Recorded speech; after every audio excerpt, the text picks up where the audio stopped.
बिस्मिल्लाहिर्रहमानिर्रहीम। Dear students, कैसे हैं आप? होपफुली तमाम स्टूडेंट्स क्लास लेने के लिए आ चुके होंगे। आज का जो लेक्चर है, इसकी ख़ास बात ये है कि इसमें मैंने डायरेक्टली आपके बुक से लिंक्स लिए हैं। उन पेजेस को स्लाइड्स में ऐड भी किया है ताकि आप लोगों को आसानी हो। वही टेक्स्ट लिया है जिससे आपको अंडरस्टैंड करने में आसानी हो। दूसरा, मैंने हर स्लाइड पर वो स्लाइड के रिलेटेड डाटा आपके बुक में किस पेज पर मौजूद है वो मैंने उस पर मेंशन भी कर दिया। तो चलते हैं आज अपने टॉपिक पर कि steps for creating a C program. C language का कोई भी प्रोग्राम अगर आपने बनाना है तो उसके लिए आपको किन किन स्टेप्स को फॉलो करना पड़ता है। सबसे पहले तो आपने अपने कंप्यूटर पे एक कंपाइलर इंस्टॉल कर लेना है। उस कंपाइलर का लिंक जो है वो आपको मैं मैसेज कर दूंगा। वो आपने अपने कंप्यूटर या लैपटॉप पे, ये प्रोग्रामिंग मोबाइल पे नहीं होगी, आपके कंप्यूटर या लैपटॉप पर होगी। आपने वो डाउनलोड कर लेना है और डाउनलोड करके आपने उसे इंस्टॉल कर लेना है। डाउनलोड करके इंस्टॉल करना है, वो कैसे, उसके लिए एक अलग से पूरा लेक्चर है, वो हम नेक्स्ट लेक्चर में देखेंगे। अभी देखते हैं कि जब कोई आप इंस्टॉल कर लेते हैं तो फिर आपने क्या क्या स्टेप्स फॉलो करने होते हैं। जी, steps for preparing a C program. सबसे पहले आप सी प्रोग्राम जो एक हाई लेवल लैंग्वेज में उससे लिखेंगे। क्रिएटिंग एंड एडिटिंग, यानी आप उस कंपाइलर को ऑन करेंगे, उसमें एक टेक्स्ट एडिटर ओपन होगा जिसमें आप टेक्स्ट लिखेंगे, यानी प्रोग्राम लिखेंगे, वो कोडिंग लिखेंगे। Next is saving a C program. फिर आपने उसको सेव कर लेना है। उसे आप फाइल पे क्लिक करें। मोस्टली जो आपका प्रोग्राम होता है, सॉफ्टवेयर होता है, कोई भी सॉफ्टवेयर होता है, तो उसमें ऊपर टॉप पे मेन्यू बार आ रही होती है और सबसे पहली जो मेन्यू बार होती है फाइल। उस पर क्लिक करें तो वहाँ पर ऑप्शन आएगा सेव एज़। सेव एज़ पे क्लिक करें और आप अपनी फ़ाइल का जो भी नाम रखना चाहते हैं वो नाम रखें। और नाम लिखने के बाद आखिर में डॉट सी लिखें। फॉर एग्ज़ाम्पल, आपने लिखा है, आप प्रोग्राम बना रहे हैं एडिशन के लिए, तो एडिशन लिख कर डॉट सी। जो प्रोग्राम का नाम है वो आपने रिलेटेड रखना है, अपने नाम पे नहीं रखना होता। अदरवाइज़ अपने नाम पे रखा हुआ प्रोग्राम भी आप अगर बहुत सारे प्रोग्राम बनाने शुरू कर दें तो आपको भूल जाएगा कि ये प्रोग्राम किससे रिलेटेड बनाया आपने। आपने प्रोग्राम का नाम वो लिखना है जिससे रिलेटेड वो प्रोग्राम है। परसेंटेज का प्रोग्राम है तो परसेंटेज प्रोग्राम लिखें, लेकिन आखिर में डॉट सी लगाना। डॉट सी क्यों लगाना है? अगर आप डॉट सी नहीं लगाएंगे तो वो खुद ब खुद डॉट सी पी लगा लेगा, यानी वो सी प्लस प्लस का प्रोग्राम बन जाएगा। अगर आप चाहते हैं कि वो सी लैंग्वेज का प्रोग्राम बने तो आपने डॉट सी लगाना है आखिर में, तब वो सी लैंग्वेज का प्रोग्राम बनेगा। जब आपने उसे लिख लिया और उसे सेव कर लिया, फिर नेक्स्ट स्टेप आता है उसको कंपाइल करना। फिर आप कंपाइल पे क्लिक करते हैं, मेन्यू बार में होता है कंपाइल, कंपाइल पे क्लिक करते हैं तो प्रोग्राम का जो कंपाइलर है वो आपके लिखे गए कोड को कंपाइल करना शुरू करता है। उसको सोर्स कोड को जो आपने लिखा है उसे ऑब्जेक्ट कोड में कन्वर्ट करना शुरू कर देता है। अगर इस दौरान को एरर्स आ गए तो आपने वो एरर्स रिमूव करने हैं, आपने प्रोग्राम को करेक्ट करना है। करेक्ट करने के बाद आप उस प्रोग्राम को दोबारा सोर्स कोड को रन करेंगे उस वक्त तक जब तक के सारे एरर्स रिमूव नहीं हो जाते। Next step is linking. Linking में क्या है? इसमें होता ये है कि आप जो ऑब्जेक्ट कोड आपका बन चुका है उसको लाइब्रेरी फाइल्स के साथ लिंक करते हैं। लिंक करने का मकसद ये है कि आपको पता चल सके कि जो आपने ये चीज़ें ट्रांसलेट की हैं इनके ज़रिए आप कंप्यूटर से क्या क्या काम ले सकते हैं। उसके बाद है लोडिंग अ सी प्रोग्राम। जब वो लिंकिंग हो गई है तो उसके बाद जब भी कोई चीज़ चलती है, कोई इंस्ट्रक्शन चलती है, तो वो रैम में लोड होती है। तो उसके बाद जब लिंकिंग कंप्लीट होगी तो आपका प्रोग्राम रैम में लोड होगा। लोडर एक सॉफ्टवेयर है जो आपके प्रोग्राम को का जो ऑब्जेक्ट कोड तैयार हो चुका है, ऑब्जेक्ट फाइल तैयार हो चुकी है, उसे उठाकर रैम में लाएगी ताकि वो रन हो सके। जब वो रैम में लोड हो गई तो उसके बाद वो सी प्रोग्राम एग्जीक्यूशन के लिए रेडी है। ये तो मैंने आपको इस कल का सेंट्रो दिया है। अब आगे इन तमाम स्टेप्स को डिटेल से व्यू करते हैं जी। ये एक डायग्राम है आपके पेज नंबर 175 पर बुक में बनी हुई है कि first of all the user enters programs and save it as source file. Source file आपने सेव कर ली हाई लेवल लैंग्वेज में। The compiler attempts to translate the program. Compiler ये ट्राई करता है कि इस सोर्स प्रोग्राम को ऑब्जेक्ट कोड में चेंज कर ले। दो चांसेस हैं, सक्सेस हो सकती है, फेलियर हो सकता है। अगर फेलियर हो जाए तो एरर्स की लिस्ट आ जाती है कि इस सोर्स कोड में ये एरर्स हैं। The user corrects the syntax errors.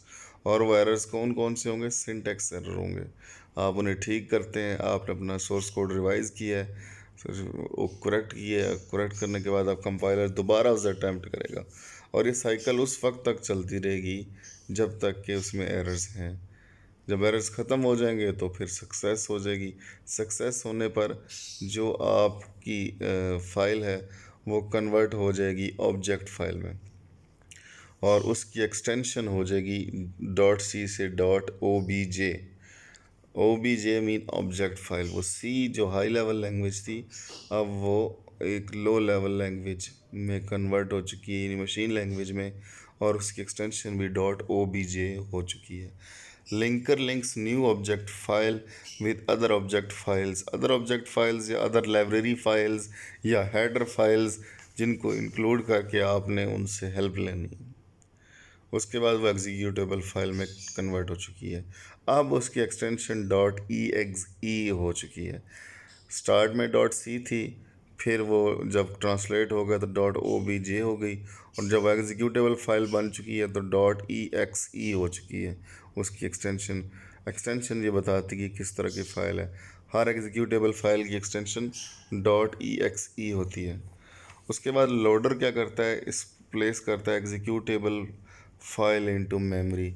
वो इस एग्जीक्यूटेबल फाइल को रैम में या मेमोरी में लोड कर देता है और executable file in memory ready होती है for the purpose of execution. Next move करते हैं। ये स्टेप्स हैं और मैंने भी बिल्कुल बुक से एज इट इज़ उठा के आपके सामने रख दी हैं। पेज 175 पर है जी। Creating first step is to create and edit a new program. It includes writing, modifying and deleting program statements. आप लिखते हैं, उनमें उसको एडिट करते हैं, कोई डिलीट करनी है, जो भी करना है वो एक सॉफ्टवेयर के अंदर करते हैं। The process is perform by using text editor like Notepad, WordPad. Different ऐसे टेक्स्ट एडिटर होते हैं जहाँ आप टेक्स्ट लिखते हैं। Most compiler provide text editor for writing source code of a C program. आपको कोई और टेक्स्ट एडिटर नहीं, इसी कंपाइलर का, सी कंपाइलर का अपना टेक्स्ट एडिटर होगा। जब आप उसे ऑन करेंगे तो फ्रंट पे स्क्रीन आएगी, उसके अंदर टाइपिंग करेंगे आप, उसका अपना टेक्स्ट एडिटर होता है। The process next is the process of storing a program on the disk is known as saving. A program should be saved on disk to be used repeatedly. The C program is saved with dot C extension. मैंने आपको बताया कि उसे आप dot C extension से save करते हैं, और क्यों करते हैं? ताकि वो सी लैंग्वेज का प्रोग्राम बने। अगर आप डॉट सी नहीं लगाएंगे, सिर्फ नाम रख देंगे, तो वो automatically dot C P P का प्रोग्राम बन जाएगा। आप इसे सेव क्यों करते हैं? क्योंकि आपने उस प्रोग्राम को बार बार यूज़ करना होता है, अगेन एंड अगेन आप लिखना नहीं चाहते, तो आप उसे सेव कर लेते हैं। Next the process is the process of compiling. The compiling क्या होती है? Translation from source code to object code. The process of converting source program into object program is known as compiling. The program saved with .c extension contains the statement of C language. It is known as source program.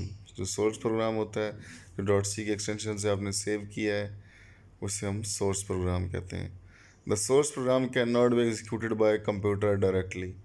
वो directly चल ही नहीं सकता, पहले भी मैंने आपको बताया, क्योंकि source program high level language होता है, उसे लो लेवल लैंग्वेज में कन्वर्ट किया जाता है। Compiler converts the program into object program and save it in a separate file.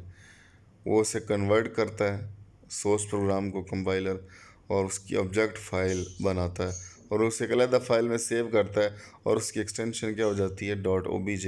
ये अभी थोड़ी देर पहले से मैं आपको बता रहा था। The source programme can not be compiled if it contains any syntax error. Errors की टाइप हम पढ़ चुके हैं, तो उसमें हमने सिंटैक्स एरर पढ़ा था, रूल्स। अगर आपने सोर्स कोड लिखते वक्त रूल्स को फॉलो नहीं किया होगा तो सिंटैक्स एरर आ जाएंगे और वो कंपाइल नहीं होगा। The compiler generates error messages to describe the cause of error. Error messages आ जाएंगे कि ये एरर क्यों हुआ है, क्या आपने कहीं सेमीकोलन मिस किया है, क्या कोई डेलिमीटर मिस किया है, क्या आपके स्पेलिंग गलत हैं। All errors must be removed to successfully compile a source program. अगर आप सक्सेसफुली चाहते हैं कि आपका प्रोग्राम चले तो आपको तमाम के तमाम सिंटैक्स एरर्स रिमूव करने होंगे। A process of linking library files with object program is known as linking.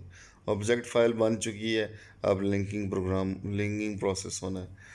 अब वो लिंकिंग क्या होती है? Library files, the files are used to accomplish different task such as input and output. आपने input कुछ करवानी है, कुछ आउटपुट करवानी है, तो ये लाइब्रेरी फाइल्स आपकी हेल्प करती हैं। ऑब्जेक्ट कोड तो बन गया, लेकिन इनपुट आउटपुट करवाने के लिए आपको लिंकिंग की ज़रूरत है अदर लाइब्रेरी फाइल्स के साथ। Library file must be linked with the object file before execution of program. The program that combines the object program with additional library file is known as linker. It is part of ये C++ compiler के अंदर ही मौजूद होता है। The linker generates error message if the library file does not exist. अगर आपने compiler सही तरह से इंस्टॉल नहीं किया तो लिंकिंग नहीं होगी। The new file is created with .exe extension, यानी एग्जीक्यूटेबल फॉर्म में कन्वर्ट हो गया if the process of linking is successful. This file is known as executable file and can be executed by the computer directly. अब ये .exe file है, ये directly run होगी। जब आप प्रोग्राम लिखते हैं, आपकी सी ड्राइव में जो फोल्डर बनता है जहाँ इसमें सेव होना होता है, वहाँ .c वाली फ़ाइल आप खुद सेव करते हैं। .obj वाली ऑटोमेटिकली बन जाती है, .exe भी ऑटोमेटिकली बन जाती है। उसके बाद जब आप .exe वाली फ़ाइल पर आप सिर्फ डबल क्लिक करते हैं तो वो डायरेक्टली रन हो जाती है, आउटपुट शो हो जाती है। वो क्यों रन हो जाती है? क्योंकि वो ऑब्जेक्ट फाइल होती है और वो डायरेक्टली रन हो सकती है। लोडिंग अ सी प्रोग्राम, अब आपका प्रोग्राम तैयार है, अब उसे लोड करना है, चलाना है। In this step the loader loads the executable file into memory for execution. A program must be loaded in the memory in order to execute it. उसे मेमोरी में लोड करना ज़रूरी है ताकि उसे एग्जीक्यूट किया जा सके। A program that places an executable file in the memory is known as loader. और लोडर वो प्रोग्राम होता है जो उस .exe फाइल जो आपकी रेडी हो चुकी है उसे मेमोरी में लोड करता है। Execution, the process of running an executable file is known as executing. The C++ program can be executed after compiling and linking. In this step, the program is executed. The instructions written in the program are executed by the computer. Memory में load हो चुका है, RAM में programme आ चुका है, अब वो directly run हो जाएगा। It .exe file that were the steps that were included to prepare a C program. ये पेज नंबर 176 पर भी मौजूद है। अब कुछ क्वेश्चंस, शॉर्ट क्वेश्चंस ऐसे हैं जो मिस हुए हैं, मैं उनको भी आपको एक्सप्लेन कर देता हूँ। लिंकर और लोडर का डिफरेंस, ये शॉर्ट क्वेश्चन है, बहुत इंपॉर्टेंट शॉर्ट क्वेश्चन है, पेपर में आता है। तो अभी मैं इसकी आपको आसान सी इसमें से डेफिनेशन उठा कर अलग कर देता हूँ। The program that combines the object program with additional library file is known as linker.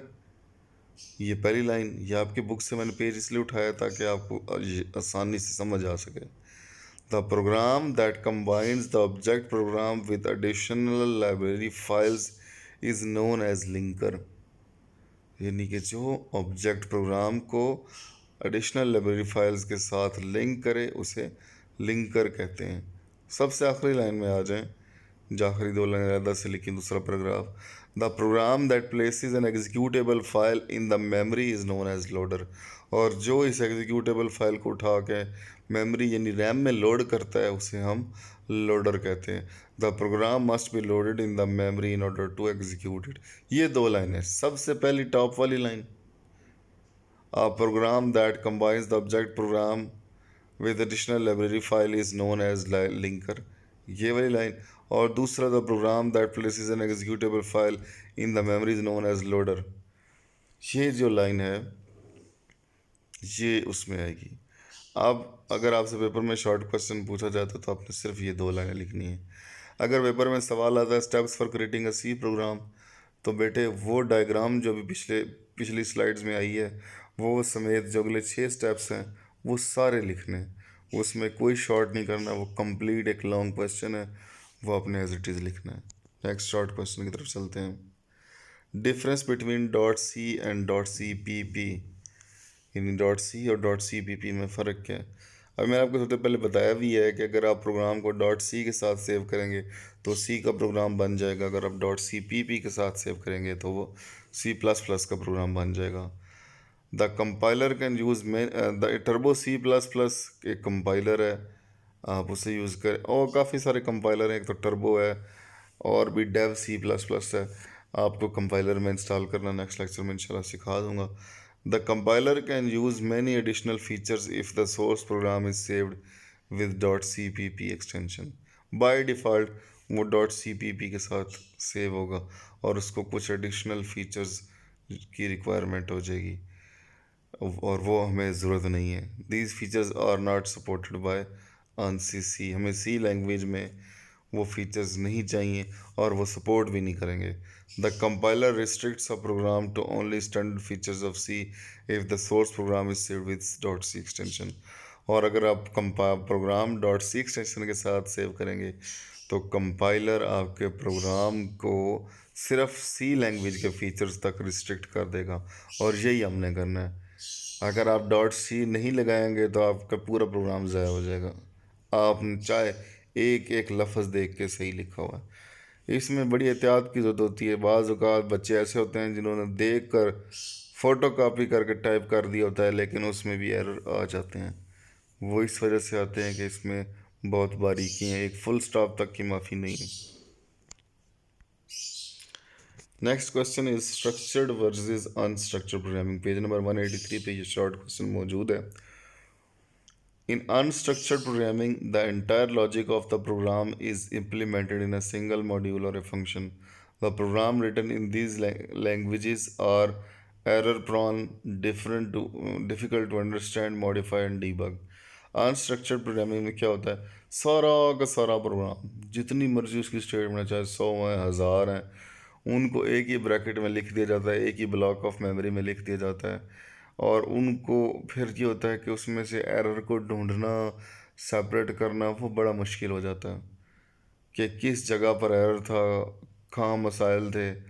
तो उससे हम कहते हैं अनस्ट्रक्चर्ड। अनस्ट्रक्चर्ड का मतलब होता है बेतरतीब। Next is structured programming. In structured programming language, the entire logic of program is divided into number of small modules or functions. इसमें हम पूरे प्रोग्राम को छोटे छोटे हिस्सों में डिवाइड कर लेते हैं, अलग अलग हिस्से बना लेते हैं। Each module is a piece of code. हर कोड को हम अलग अलग टेस्ट भी कर सकते हैं, उसकी फंक्शनैलिटी चेक कर सकते हैं। इसमें से एरर ढूंढना आसान होता है, एरर को रिमूव करना भी इजी होता है। और जब हम एरर्स चेक कर लेते हैं तो सारे मॉड्यूल जब ओके होते हैं तो फिर उनको कंबाइन करके रन करना भी इजी होता है। तो दैट इज़ मच बेटर। ये एग्जांपल भी दी हुई है कि अनस्ट्रक्चर्ड में क्या होगा कि फंक्शन मेन के अंदर सारी की सारी लाइनें इकट्ठी लिख देना अनस्ट्रक्चर्ड प्रोग्रामिंग है।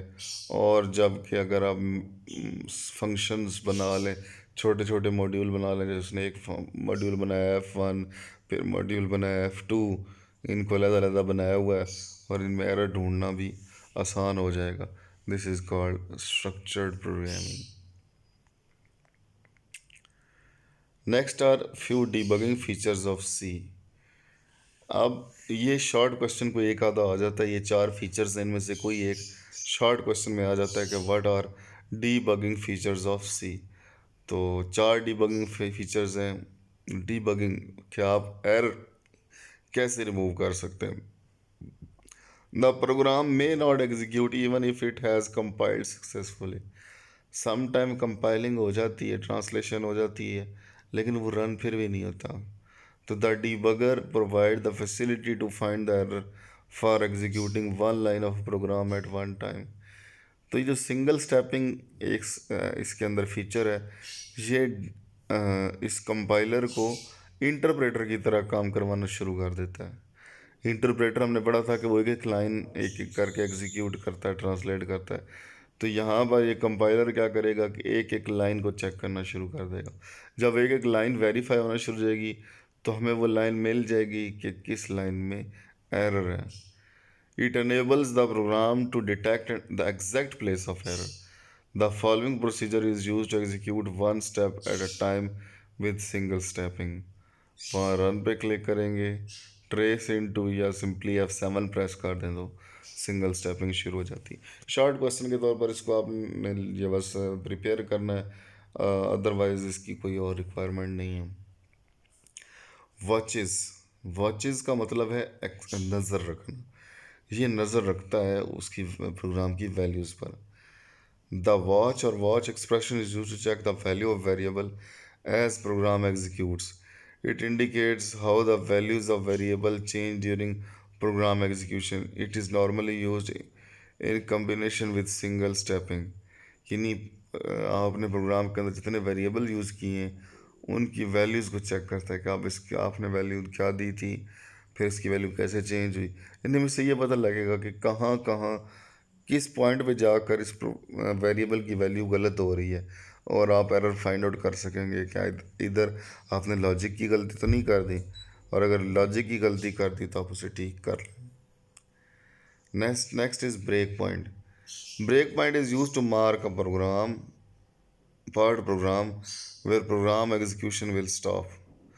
जहाँ पर एरर आया उस पॉइंट पर रोकना, प्रोग्राम को रोकना, हाईलाइट कर देना, ये ब्रेक पॉइंट का काम है। The user can check the value of variable at this point by using watch window by single stepping the remaining part of program. यहाँ पर वॉच विंडो एक बॉक्स ओपन हो जाएगा जहाँ पर गलती होगी, और वो गलती समटाइम हाईलाइट भी कर देगा कि ये गलती से ठीक कर लें। Evaluate modify window. अब ये ब्रेक पॉइंट पे जो विंडो ओपन हो गई है तो उसके अंदर आप क्या करेंगे कि उस जो भी गलती है उसको इवेल्युएट करेंगे और मॉडिफाई करेंगे और ठीक करेंगे। जब वो ठीक हो जाएंगे फिर से आप रन करेंगे तो जहाँ पर प्रोग्राम रुका था वहीं से दोबारा आगे मूव करेगा, शुरू से उसे अगेन स्टार्ट नहीं करना पड़ेगा। It is used to change the value of variable during program execution. It can be useful if the user is single stepping the program and want to change the value of a certain variable. बेटा ये चार मैंने debugging features अभी आपको पढ़ाए हैं, इन चारों का क्वेश्चन किस तरह से आ सकता है। शॉर्ट क्वेश्चन आ सकता है कि व्हाट आर 4 डीबगिंग फीचर्स, तो आपने इन चारों के नाम लिख देने हैं। या किसी एक फ़ीचर की अगर डेफिनेशन आ जाती है तो आपने डेफिनेशन लिख देनी। इनकी वैल्यू 10% है, यानी इनकी इंपॉर्टेंस 10% है पेपर में आने के हवाले से। शाज़ नदर ऐसे होता है कि इनमें से कोई शॉर्ट क्वेश्चन आ जाए, लॉन्ग क्वेश्चन तो दूर दूर तक वो डीबगिंग फीचर से नहीं आता। लॉन्ग क्वेश्चन तो वो सिर्फ steps of creating a C program, वो है लॉन्ग क्वेश्चन आज के टॉपिक में। बाकी इंपॉर्टेंट शॉर्ट क्वेश्चन से जो मैंने भी आपको पढ़ाया है इनको ज़रूर देख लीजिएगा और अच्छी तरह मेमोराइज़ भी कीजिएगा। जी, तो आज के टॉपिक से रिलेटेड अगर कोई क्वेश्चन है तो आप लोग मुझसे क्वेश्चंस पूछ सकते हैं। बाकी आपको पता ही है कि डेली बेसिस पर ये यूट्यूब पे अपलोड हो रहे हैं, और मैंने चैनल का लिंक आपको शेयर कर दिया था। आप सिंपली उस चैनल पर जाएं, चैनल को सब्सक्राइब कर लें, तो आपके लिए आसानी होगी कि आप जब भी इस लेक्चर कोई भी वीडियो अपलोड होगी तो आपको उसका मैसेज आ जाएगा कि ये यूट्यूब पर ये लेक्चर अवेलेबल है। अब तो आप वहाँ से भी सुन सकते हैं। रेपिटिशन तो पॉसिबल नहीं है यहाँ पर, क्योंकि टाइम अभी कम है हमारे पास, और हो सकता है आपको वॉइस का भी इशू आया हो, तो मेरे बच्चों आप लोगों ने वहाँ भी देख लेना है, लिंक मैंने सेंड कर दिया है। और सीरियस होकर अपनी स्टडीज़ की तरफ कैरी ऑन करें, क्योंकि मुल्क की हालात के बायस ऑनलाइन क्लासेस सबसे बेस्ट सलूशन है। इनको नॉन सीरियस वे में मत लीजिए। क्लास की अटेंडेंस अच्छी नहीं हो रही, इसको मज़ीद बेहतर कीजिए। Thank you very much.